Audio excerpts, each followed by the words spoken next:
Hello, everybody, and happy Thursday to you all. This is the SPL Week 3. You're listening to The View from Valhalla, as you already know. I'm your host, Will the Thrill, as per usual, and today we're going to go over the playoff pictures a little bit. So, as you can see here, I've got two lists that spell out both teams and my perceived chances that they have to make LAN. Now, if you're not too familiar with the esports scene, making LAN is like making the playoffs in a regular sports scene. So these are where the big games happen. This is where things get pretty crazy. This is where the pressure ratchets up, and this is where teams like Rival, who if you look at them right now, maybe don't look so hot, this is where they make their money. Anyway, let's talk a little bit about the North American playoff picture for starters, shall we? So I think it's pretty cut and dry, actually. It's really segmented, as you can see. It's segmented evenly. And I think there's really only one spot up for grabs for LAN right now. So as you can see here, Luminosity and Team Allegiance both 7 points. They've only played 3 matches, which means they have not lost a single match yet, which is good. So they've cooped up most of the possible points they could have gotten to this point. And let's be realistic here, it goes beyond the math. You know, if you've watched either of these teams in their games, they play really, really hard. They play intelligently relative to the rest of NA. And their drafts have been pretty on point for the most part through the first 2 weeks of play. So I've got to hand it to Allegiance and Luminosity. They've been putting in work. They've been getting ready for this split, and they both clearly want to go to Spain. I think it's extremely likely that they'll both go. I'd say by safe bets, I'm saying there's like a 1% chance that something crazy happens and they don't make it. But other than that, they're going to LAN for sure. In the hunt, now what I'm going to define in the hunt as is going to be teams that are pretty close, but need to really rip off a run to be a sure thing. Monkey Madness is a perfect example of a team that could be a sure bet for LAN, but maybe isn't. And the reasoning is they have the same amount of points as Luminosity and Allegiance, but they played 2 more games, and that was a set that they actually dropped 0-2 to Luminosity. So when you think about that, they've missed a good deal of points. I mean, getting 0-2'd in Smite in the SPL is a big deal, because, you know, splitting a game means the other team also gets a point too, so they're not really gaining on you, and so you're not getting the full amount of points you would have otherwise gotten if you won, but it also means that because the other team isn't advancing, you know, the position you were holding doesn't really change too much. Usually. And even if a team passes you by winning, it's not going to be by nearly as many points as it would have been if you lost.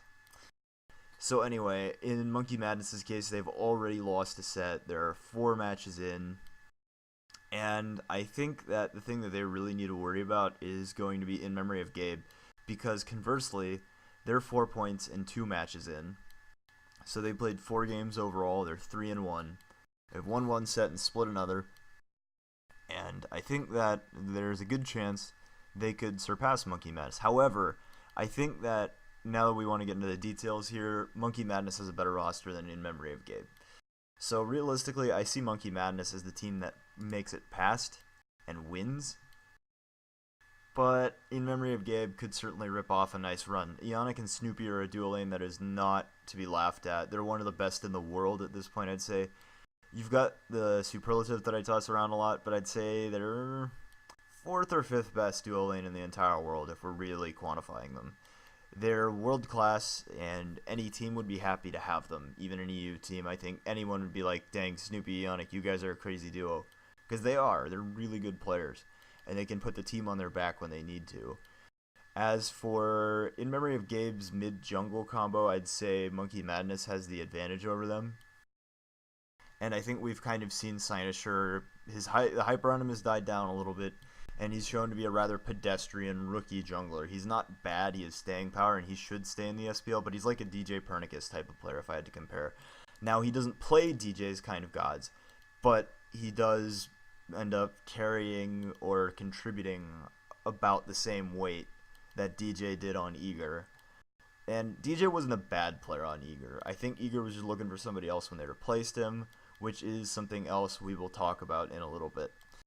So overall, Andinster and Homiefe are a superior mid-jungle combo. I feel like they impact their games a lot more than Snoopy and Ionic usually do.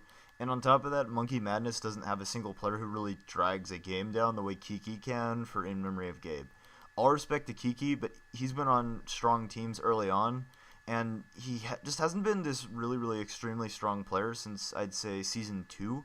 And in Season 2, he started to drop off pretty hard when the meta shifted. I think it negatively affected him the most because his style of mid was really, really unique and weird. And when that finally started to die off, Kiki started to become a pedestrian player. I know that's a really harsh way to explain him, but honestly, I haven't seen him perform all that well outside of the Oxygen Supremacy run that he and his Challenger Cup team pulled off when they were at the Gauntlet. And even then, it's like, they made a great run, but against teams in the SPL that weren't doing so well at the time. So overall, I'd say, if anything, the team definitely proved itself, but I think the sum of the parts of Oxygen Supremacy were actually better than the players split up. Because I wouldn't put Skilladon or Kiki on a team if I wanted to win Smite World Championship. Straight up. So overall, I think Monkey Madness has the better, more consistent roster. And that's my honest opinion. Kiki could turn up and use his veteran presence as a way to adjust to the meta, and then I can see him playing better, but he needs to make significant adjustments to me if I think In Memory of Gabe is going to win. Now, Last Chance, I think that title's pretty self-explanatory. Basically, these are teams that aren't out of it, but are certainly worried about their odds. I think E United definitely has more of a chance than formerly known as Team Eager does. But I also think that, 4 points in 3 matches isn't that great. That means you've won one, split one, and you've lost a set. And what I said about Monkey Madness was you really don't want to lose a set 4 matches in. Losing a set 3 matches in is pretty bad too. Like, the only way you could salvage that kind of situation is if you had won 2 matches prior. But even then, it's like, just losing a match this early hurts, man. It hurts. So, United, though, is a pretty respectable squad. Chaos is consistently proving that he's a very, very respectable, solid mid laner. Sometimes he doesn't show up, but most of the time he does. And so I wouldn't say he's the best mid laner ever, but he's certainly a consistent mid that could fit onto most teams. Like, only the super teams, I'd say, he'd really struggle to fit in on. And even then, that'd be, like, just barely. Like, if you put him on Obey Alliance or Team Dignitas, I'd be like, okay, he fits in, but, he's not going to be the carry of those teams just because the other players are such high caliber. So, Chaos, respectable player. Verizial is a hot and cold player, and I've said this for a long time. I think Verizial, if he doesn't shape up his consistency, will be replaced. And when Payne was going to replace him, I thought, okay, this is what I expected. But then the team decided they'd rather have Verizial over Payne for one reason or another. I don't completely know, but it sounds like Verizial had more to do with a lot of their weird shot calling that made them very unique early in Season 3. But at the same time, I can see his consistency really dropping down from Season 3 Spring has been one of the reasons why they've struggled a lot as a team. If he's really one of the guys who's really making a lot of shot calls, then I believe that to be the case. I mean, long story short, this is Verizial's team in terms of how they perform. Verizial decides it. If he's going to draft Arachne, they will lose. If he's going to draft like Thor, Susanoo, other good picks, and he plays well on them, they're going to win. But his set against the Legions proved that he's still the same Verizial that we've known, even though for a little bit there I seriously thought that, this was the new Verizial that we were going to see now that Payne was gone. I thought for a little bit that he was a new and improved player. But no, I think he's the same player. He definitely does play better when he drafts well, because he plays the same on gods that aren't particularly good junglers compared to junglers that are good or that fit with his style. Like, you could notice he was playing Bologna so aggressively against the Legions that it wound up getting him and his team killed sometimes, especially himself. Like, he would go so hard for kills that he would just die, and he would die chasing, which is really undisciplined. As for the duo lane for E United, I'd say Polar Bear Mike and Panda Cat is an extremely strong duo lane, and it certainly doesn't speak to like a 5th, 6th place team. They could fit in any North American team except for Luminosity, obviously, because they have Jeff Hindla and Barracuda. But other than them, I'd say Panda Cat, Polar Bear Mike could go anywhere they wanted to. And Benji is a solid solo laner. He's what you want out of an anchor. He's not a superstar, but he's definitely going to hold down his lane. And if you set him up for success, if you perform well elsewhere, he's going to produce for you. And that's pretty much a guarantee. So E United is, ironically, a solidly consistent team outside of Verizial. But Verizial's consistency can be so wild. His discipline and shot calls can be so wild and undisciplined that it can lose his team games. So, once more, I'll say it again. I've just reiterated. Verizil decides whether his team lives or dies. It's that simple. If he does really, really well going forward, if he learns from his set against Allegiance, then the sky's the limit for United. They could genuinely come in as a third team for North America, and I might even say, if Verizil is playing on point, they could start beating EU teams along with Allegiance and Luminosity, who even they, I think it's a stretch to say that they could compete against EU. But, I mean, they're certainly proving if anyone's going to do it, they can, right? So we'll see how that goes. But as for formerly known as Team Eager, and I'm referring to them as that because this is Team Eager minus Zapman, it's Team Eager minus Sam for Soccer 2. They're both gone. And with it, the sponsor goes too. So, I'll just call them Team Eager to make it simple, but you know what FKA stands for now. So anyway, I heard that Chapo and Xenotronics are going to come in as the replacements for Sam for Soccer 2 and Zapman respectively. Now, I think this is not a good thing, and the reason for that is, yes, Sam was not proving to be very consistent, but Chapo's not going to do any better, is my prediction, than Sam had done in his previous games. The only thing Chapo's going to do better is he's got some Challenger and SEL experience, so in competitive environments, he has more time played. So he's going to be a little bit more solid when it comes to cooperating with his team, I believe. But overall, I think the skill level he offers is about the same. And as for Xenotronics, I think Xeno has shown sometimes that he can be okay. But overall, in his time as a Smite player, I think he struggled in the SPL. You know, he was a mid for a while, and now he's going over to ADC again. He wasn't that good for Flashpoint, you know. He definitely looked better than the other players on Flashpoint, but not by too much. And I think he's just overrated as an ADC. So we'll see how he performs, because you know what? He could turn around and suddenly be really, really good. Certainly if he's going to succeed, you know, playing with guys like Aurora, the best, and Divios, who are all really solid and consistent in their roles, I'd say that's a good place to end up if you're trying to develop. And similarly with Chapo, I think if he is going to improve, which Chapo unfortunately does not strike me as the guy who has a high ceiling as a player, you know, then there you go. Then I think they could have a winning team, but I don't see them making it to LAN. But nonetheless, they're 4 points and 3 matches in, and you know what? I'm not about to bet against Aurora and Divios that heavily. I think there's a chance that they go ahead and they run the table, but it's pretty unlikely. Now, as for eliminated, again, self-explanatory term. It's just teams that I don't think have a shot at making it. I really don't think they have a shot at making it. So those teams are going to be Noble Esports and Flashpoint. They both have 0 points apiece in 3 matches, so they've lost every single game that they've played. They're both 0-6 overall. And really, there's no redeeming quality about either of these teams. So Flashpoint is currently replacing Sheikah, their mid laner. They already replaced Dante LaFarga with Walrus, and while granted I'm generally somebody who believes that you should probably stick with your players, I mean, Dante LaFarga for Walrus, okay, I understand that. That's a really good move, and any team that had the option to make that move would be a smart team for making it.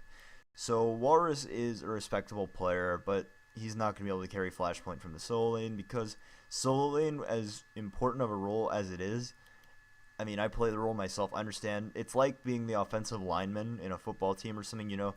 If you don't play well, it's hard for your team to play well, because if the enemy team's just walking right by you, they're taking your jungle farm, they're putting pressure on your mid laner, and in a really, really bad way.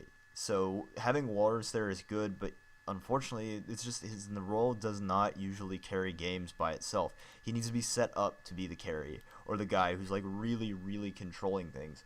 So I don't see Flashpoint doing that well. I mean, we'll see who they replace Sheikah with, but I really can't think of anyone who they could pull in instead of Sheikah who would be better. You know, and on that note, I think Sheikah is one of those guys. He and Cope are kind of in a similar boat, where I think those are two guys who deserve SPL shots, and I mean like long ones, because they've both done their time in the Challenger Cup for a while, and they've proven to be top players at that level. I mean, if you watch either of them in ranked, they're mechanically insane. They both know their jobs really, really well. And I think that they just need time to develop in SPL roles to be proven consistent quantities. Where I think, they can be better than the Chapos and the Skilodons of the world. They can be better than the Xenotronics mid lane of the world.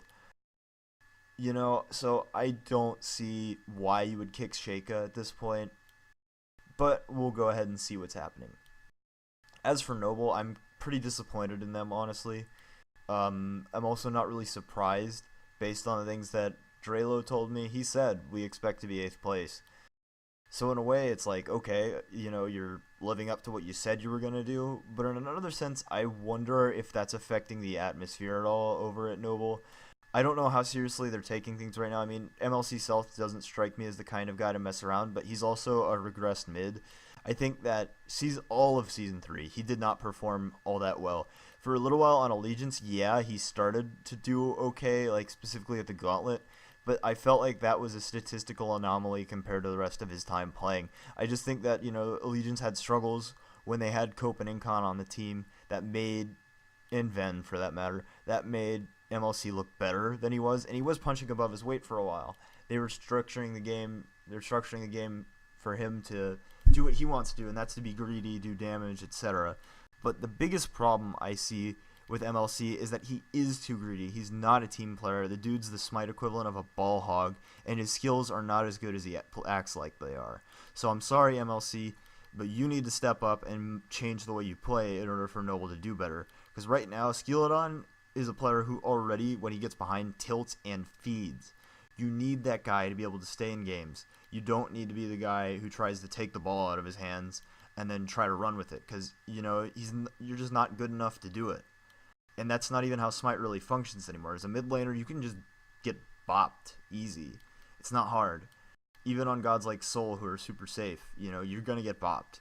That's just how Smite is right now. So I think that unless the meta extremely quickly shifts to favor MLC, I don't see Noble doing too much. And no offense to Wowie or Wubbin either, I like them both a lot, but Wowie is just he's kind of the anomaly on his team. Aquarius is showing up. He's starting to grow into be a solid player, but it's just between Skilodon and MLC Stealth, that's a really big gap on that team. Wubbin is inconsistent, and a lot of it's draft specific. He needs to build up his god pool to be a truly great support in the SPL. And I wouldn't rag on Wubbin just because when he does get his god picks, he's shown that he can be insane on them. So I'm not gonna criticize Wubbin that much, but certainly mid jungle for Noble is a black hole right now. They're both not productive players. They are like anti-synergistic, Skilodon and MLC Stealth probably actively make each other worse players. So, Noble, I'm sorry guys, I don't see you making land at all. I don't think you have a chance. Anyway, that's pretty much my situation for NA. So overall, I'm going to say Luminosity, Team Allegiance, and Monkey Madness are going to be your NA representatives at LAN. Now, there are 4 spots available over in Europe, but I think that it's hard to say who's going to be in the other 3 spots beyond the first spot, which is Team Dignitas. Dignitas is undefeated right now. I don't think that they're going to lose a spot out to anyone. I think that even if they coasted a little bit, they'll still make LAN as 3rd place or something. But I don't expect them to coast. They play like they have a chip on their shoulder. They're mad about the last LAN. And they want to prove, hey guys, we're a super team too, just like Obey. And certainly the message has been heard loud and clear so far. We've still got some clashes of the Titans to go here. But Obey, I mean, I don't know. I just don't know how they're going to handle Dig. I don't know how Energy is going to handle Dig. Enix, we saw they got 2-0'd already. So, hey, we're going to have to watch those games and find out. If either one of those teams between Energy and Obey 2-0's Dignitas, I think they'll finish ahead of them. But still, Dig is going to be like hanging right around there at 2nd or 3rd again. So anyway, with that in mind, let's talk about the teams in the hunt right now. Enix, Energy, Obey, Team Rival. All of them are in extremely similar situations for different circumstances, but the situations ultimately amount to about the same thing, I'd say. So Enix, probably slightly behind Energy and Obey in terms of their placement overall, just because they got O2'd. Granted, it was by Dignitas, so I'll cut them a grain of slack and say that Enix played probably the best team in the world right now. You know what? That's a safe bet. Enix played the best team in the world and they lost 2-0. There's no shame in that. But that being said, it still hurts your record for statistical purposes all the same. But that also being said, I think their odds of, pulling off some other 2-0s, winning some big games, are pretty likely. They're looking to come alive right now. First week I thought, Enix looks rusty, but they came out, got some points. I think now they look like they're a much more active and, prepared team. They're ready to go. They're ready to play. But similarly, Obey and Energy, when they had those slugfests against each other, I think that they also proved, hey, we're ready to go now. So everybody's awake in EU. Rival, they only played one set last week and the week before, so they've only played 2 matches, and they 2-0'd in their match this last week. So they're slated to, I believe, play 4 games over the next 2 weeks. It may be spaced out later, but I know, at least in the case of In Memory of Gabe, they're playing 2 matches over the next 2 weeks, so I'm assuming the format's going to be the same for Rival, but we'll see. I digress. Anyway, I think that Energy and Obey are probably in the best spot of all these 4 teams to go to LAN, just because that they've played 3 matches and they've got 5 points, so they've won 1 and split 2 apiece, which is pretty good considering that they've just got more consistent points, I'd say, than Enix has, and they played a little bit more than Rival has. But Rival, if they pop off, could end up finishing 2nd overall. That's also just up to how badly the players want it, how hard they play. And the thing that I think is going to end up happening is I think it's going to end up being Obey, Energy, and Rival making it to LAN. And the reason for this is that I think once Enix goes head-to-head with Energy, Obey, and Rival, as they start doing that, they may start to struggle. I think they may start to struggle there. Oh, excuse me about that technical difficulty real quick. Okay, fixed it. So, anyway, I think that you're not going to see a very strong Enix team against Energy, Obey, and Rival just because track record suggests otherwise. Rival upset Enix at the Gauntlet last time, so that may inspire Enix to, maybe come back, but I just don't see Enix as a very great team online when it comes to beating up on the big boys. They could beat Energy, and Energy could end up missing this LAN, but we'll have to see about that. Honestly, though, I'm not sure it could happen. It's just so hard to say, because with the fact that you've got 4 incredibly strong teams all vying for 3 spots, you've got to look at one of them and say you're not going to LAN. And it's hard to say Enix. It's hard to say Rival. I think Energy and Obey are safe bets, but between Enix and Rival, I think one of them might not make it. And, in 2 more matches that Rival plays, if Enix plays 1 and Rival gets 6 points, then you know what? I think it's a lot more logical to say Enix doesn't make it. But until that happens, man, I think right now it's going to be Enix, Energy, and Obey. And that's just because of their positioning. But hey, if Rival... the other thing is if Rival wins 2 games this week, they're 10 points, and then Energy or Obey only plays 1 and they split, then Rival's got a pretty big lead on either of them. So you can see how you start to slice this pie a whole bunch of different ways, and there are a whole lot of different things these teams could end up doing. But the individual skill of Deathwalker and Ice Ice Baby on Rival is not to be underestimated. Wolfie is extremely consistent and clean. Kalas also extremely consistent and clean. And Vote, while I think, I've got a little bit of bias against the guy, I'm not going to lie. I think he's proven that mechanically he can hang with the best. He's just more like the Vetium of EU, I think is the best way to put him. Because, he can play aggressively, but he does it for his team more often than not, and he plays off of his team more so than a lot of the other top EU ADCs play. At least that's my perspective, but I think it to be true. So I think Rivals players could be the X factor here. Enix, they improved their roster pretty significantly. Fails has been playing up still. He's proving to be an incredibly improved player from Season 3, Season 2. I think that Enix is looking solid.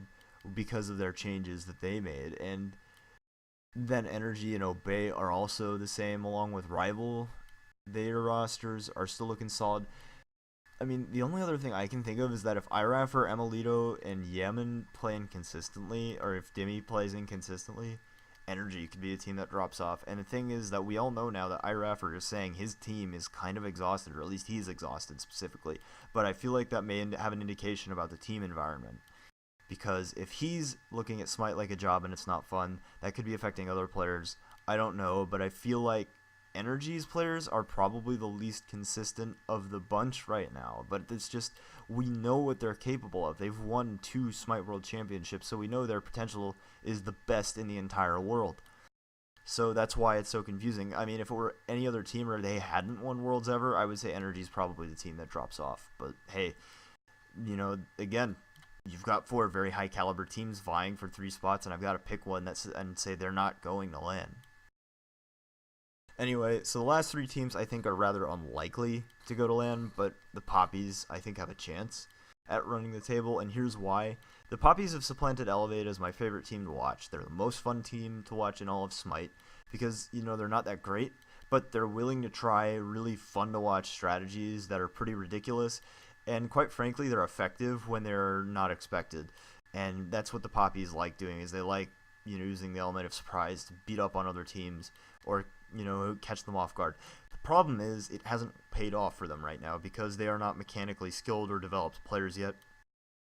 They're not particularly disciplined compared to other SPL teams in EU.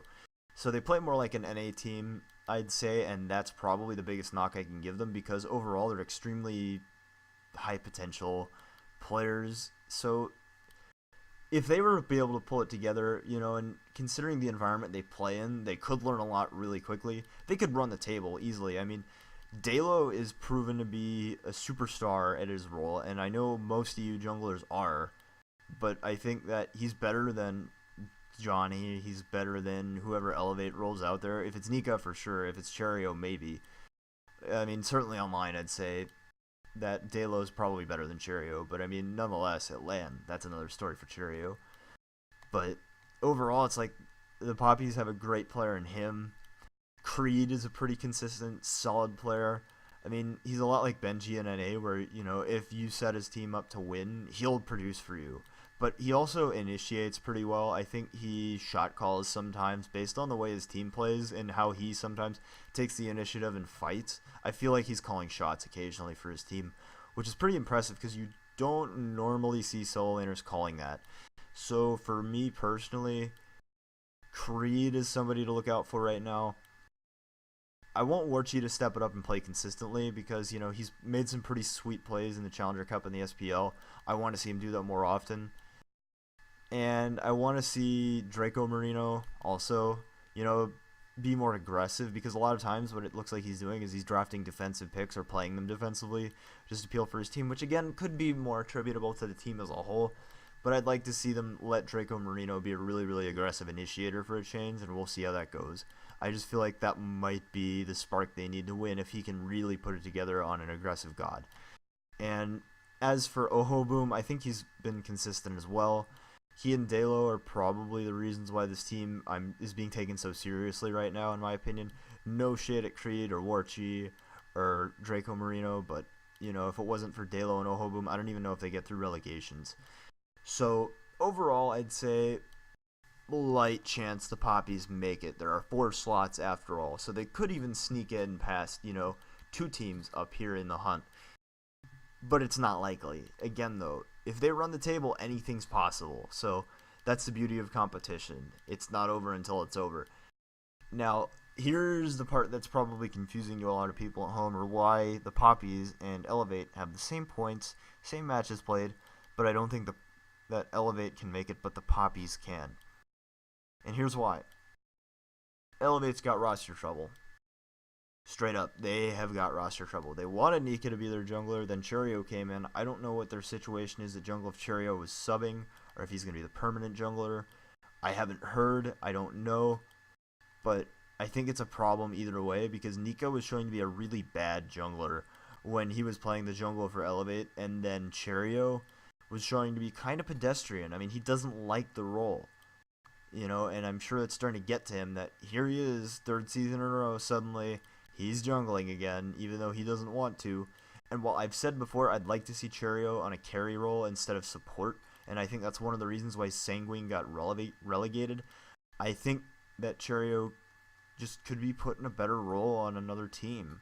Maybe not this season in the SPL or this split, but certainly if he worked his way in, I'm sure he could easily be like a mid or an ADC or a solo laner. He could be any position he really wants to be, frankly, except for support. He shouldn't be support because he needs to be a role that can at least carry a little bit.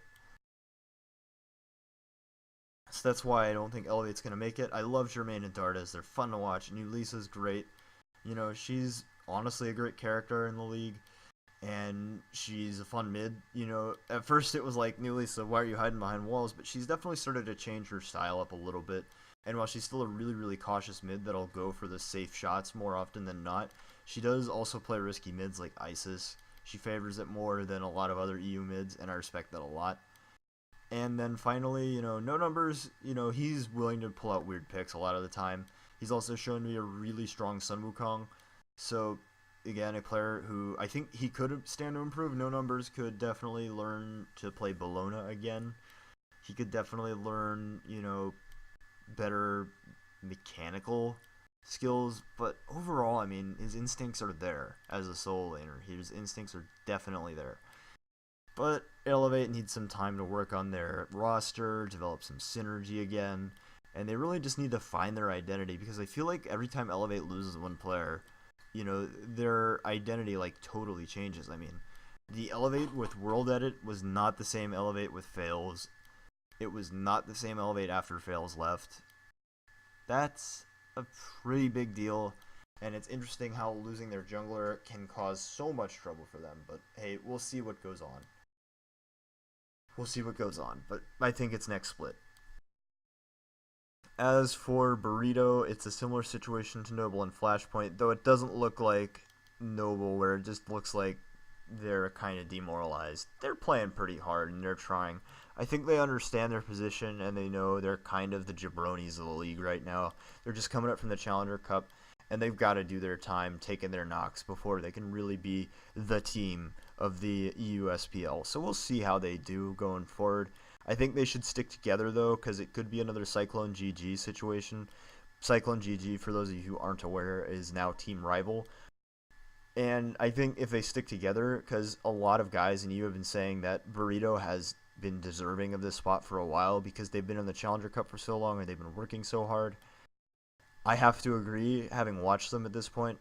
They're not there yet, and they're a lot like the Poppies in that respect. I think the Poppies are more skilled overall than Burrito, but Burrito themselves, I think, are a team that could go even further than the Poppies because they play fundamental smite as opposed to the Poppies playing this weird sort of fast break, aggressive smite where they're trying to pull off these ridiculous, pick calls where they're sending solo laner at the start of the game in, and they're relying on that kind of early kill to get anywhere. Whereas Burrito, they try to play everybody else's game, and they play it pretty well, but they're just not as experienced as the other guys playing that same strategy or same general type of strategies. With the with their play just being so fundamental. So Burrito needs some time to cook, but I think that give them 2 splits of practice, they might turn around and start producing some pretty big games, some pretty big seasons. We'll see how they do. But for now, of course, there are no points. I just don't see them making it. However, I will say this. I am still a huge fan of Johnny, and I'm becoming a bigger fan of CB and of Caspainsify and Fusify. Death Panther 2 even, I was a skeptic of his for a long time. I thought Death Panther was actually pretty bad. He's even showing me that, he can really play. And I'm sorry for doubting him on Sanguine, though I still think when he was on Sanguine he didn't play well. I now see that he has potential. So overall, I think Burrito's actually a nice team to watch, and, they're good enough to where I'll remember their names. They just need to stick together. But, hey, they made it this far, and I think as a Challenger Cup team coming in, they know they're not going to be the best right away. They've got to work, but they're now in the environment where they can learn and basically maintain their SPL spot. And I think that they're not in danger of being relegated. I don't see the Poppies really being relegated either, unless either team has roster trouble, in which case they may end up losing out. But I mean, it's just the way EU suddenly is. You had Burrito and the Poppies make it up through the Challenger Cup because the teams ahead of them had roster trouble. But other than that, I mean, there was no real way that you were going to see those teams end up coming back into the league. Otherwise, if Sanguine and Novus Orsa didn't have the roster trouble they did, then they would have been the better teams anyway. But I digress. The nature of the USPL is a lot more rigid because the teams are becoming better and better, closer together, and they're getting ahead of everyone else because they're all getting better off of each other. So the 8 teams who stay in the SPL, all their players are going to get really, really good. Anyway, now that we've gone over that, I want to go over picks real quickly. So without further ado, let's get going on that. Take you guys into the Smite client here. And here we go. Excuse me, there we go. So this is week 3. I've got everything set to split for all these different dates because I've already picked for them in the past, so I had to reset them. First off, we've got Team Rival against the Poppies today. And I see Rival 2-0ing this set just because I don't think the Poppies can show them anything that throws them off too much, because after all, Rival is a team that invented the whole boot start meta back in the Invade meta of Season 3 going into Worlds. So they're an extremely creative team. I think Rival's too good to let something that the Poppies do just slip by them. Elevate against Burrito. I'm gonna give this a split. Honestly, I think that Elevate's more than likely going to 2-0, but my gut tells me that Burrito's hungry for a win, and Elevate's currently struggling right now as a team to organize. So I think that Burrito's gonna steal one from Elevate. Team Allegiance against Noble, easy 2-0 ALG. Noble's in disarray right now, and Allegiance is currently firing on all cylinders. Neilma has proven to be an excellent pickup for the support role, whereas you've got just a black hole in the mid lane. I've said it earlier that MLC and Skeleton are just bad right now. They're not doing well, and they make each other worse players, whereas Weekend and Met Yankee have started to find really nice synergy, so gotta go with Allegiance there. Now then, we've got In Memory of Gabe versus Flashpoint, and this is also going to be an easy 2-0 for In Memory of Gabe. There's a chance that they could split. I don't see it happening, but if Kiki just gets absolutely bodied by Walrus and then Mirage starts to, get levels off of that and start gaining, then, hey, Flashpoint can start going places. But until that happens, I think that In Memory of Gabe's got to be the favorite. Obey against Elevate, 2-0 for Obey. That's extremely simple, like ALG versus Noble. Elevate's in disarray right now, and that's just my intuition talking, but I think that until Elevate sort of finds their identity again, as I've said, Obey should run away with that game. I mean, they beat Elevate in their strongest matchups, and then they destroy Elevate in their weak matchups. So, Jungle and Soul Lane are going to get blown out of the water, and then Obey's just going to snowball off of that. Now, Energy versus Burrito, I think Energy 2-0s. Burrito might make it close, but overall, Energy's just a more experienced team. I don't see Johnny popping off against Adapting, which is one of the things Burrito would need in order to win a game, is for Johnny to pop off, which is actually a reason why I do think Elevate will split against Burrito, come to think of it. I think that one of the reasons why this game's going to be a split is just because I think Johnny can actually beat Nika, and if he goes up against Cherio, I think he can still pop off and take a game that way. Now, Dig against the Poppies. 2-0 Dignitas, they're the best team in the world right now. They're firing on all cylinders. Everybody's playing incredibly well. And we saw what the Poppies did to Enix. Yeah, they surprised them, but their inexperience threw their lead away, and Enix managed to take it from them. I don't see them being able to just brute force against Dignitas the way they did against Enix to get a lead at all. Now this is going to be a big set. Enix against Rival. So this is one of the things that I was talking about earlier on, or that Enix and Rival are the two teams that I think are likely to miss LAN as the 5th seed in EU after the group stage, but the fact that they're playing each other now does mean a lot. So if Rival 2-0s, then more than likely, I'd say Rival's going to be in the driver's seat for their land spot at that point. They're going to be in control, and that's going to be huge. Whereas if Enix 2-0s, then conversely, you could say similar things about them. If they split, well, I think that favors Rival because they have more games to play. But nonetheless, you want 2-0 if you're Rival, you want 2-0 if you're Enix, obviously. Just because that gives you security.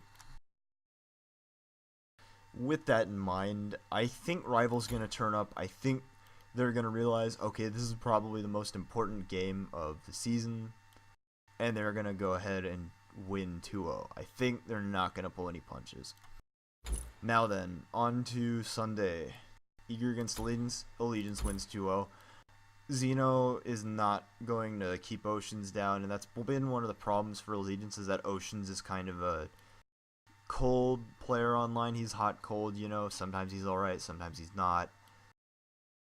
The biggest thing there is that Weekend against Chapo, Weekend's gonna kill Chapo. Like, it's gonna be crazy. Chapo's gonna get destroyed. You know, because Chapo's not a better mechanical jungler than Weekend, and he's definitely not a smarter jungler than Weekend is. So there you go, that's the ideal matchup for Weekend. It makes him look like freaking Captain Twigger adapting when he goes up against a matchup like that. So expect Allegiance to 2-0, and then Cyclone Spin to Divios is going to be fun.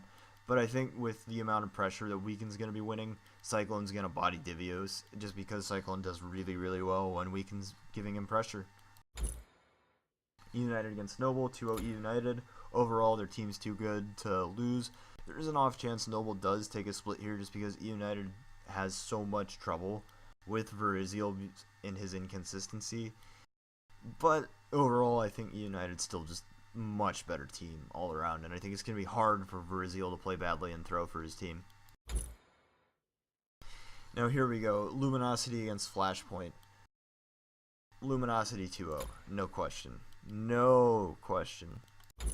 This is another matchup where I think that Luminosity, because of how good they are, is just going to blow Flashpoint, a team with roster trouble, out of the water. I don't know who they're replacing Shaco with still, but I don't think it matters, honestly. Just because even if they were to get a really good mid that I'm not thinking of right now, they're just not going to have the time to build up synergy with him to beat Luminosity especially. And finally, we have got Monkey Madness against In Memory of Gabe. This is another one, much like Enix and Rival, probably one of the most important splits, one of the most important sets of the entire split. So, same deal here. Split favors the team with less sets played, but a 2-0 either way is going to be huge. I think Monkey Madness 2-0s. I think they're going to wake up and realize, oh crap, we're about to lose our land spot, and then beat up on them, because they're just better players. You know, Enster, Homiefe, and FinoK are all better than their lane opponents against In Memory of Gabe. And I think on that basis, they're going to 2-0. They're going to 2-0 the Doggos In Memory of Gabe, and that's going to be that. Also, side note, it's really hard to refer to In Memory of Gabe as a team just because their team name is a statement. So I was like hesitating there. I was thrown for a loop as to how I was going to describe them because I wanted to use a pronoun, but they don't really have a pronoun because their name's a statement, so it would have sounded awkward. I digress. Monkey Madness is going to go into real game mode, and we're probably going to see some of the most effort put into any online game for this split this week. These games are going to be really good because once you get into week 4 and especially week 5, I think teams will be a lot more comfortable in their spots where they're going. You may see some extremely competitive games in week 4, to be sure, especially in EU because there's one more slot open for grabs, so you're going to see more teams playing like they've got a chance. But nonetheless, I think this is the week. You know, the sets to really look out for, obviously, Rival and Enix, and then Monkey Madness and In Memory of Gabe, just because those two teams have the most to lose in those sets. They have the most to gain from those sets, and I don't think either team wants to go home with a split. They want the 2-0 for themselves. So there you have it, everyone. And I'm going to change that back, even though... Yeah, I'm just going to change that back. Even though it's probably obvious, Eager's going to beat Noble there. We'll talk about that later. Alright, folks, well, that does it for this week on The View from Valhalla. I thank you guys all for listening in. And once more, if you want to talk to me, if you want to support me, if you want to do anything, check out the description below, guys. If you really liked what I did, if you want to give feedback, positive, negative, whatever, point out something bad I did, a mistake I made, I don't care. Anything you have to say and feedback makes me better as a podcaster. So I hope you all have a good night or a good morning, wherever you're at. And please, please, please, if you've got anything to say, let's talk some Smite. Go hit me up on Twitter at GreatWhatever. Leave me feedback in the comments section about the game itself. I want to hear it. Anyway, guys, once more, this is Will the Thrill signing off. I appreciate all of you. Thank you for listening, and have a good one. And happy SPL watching, everybody. Peace.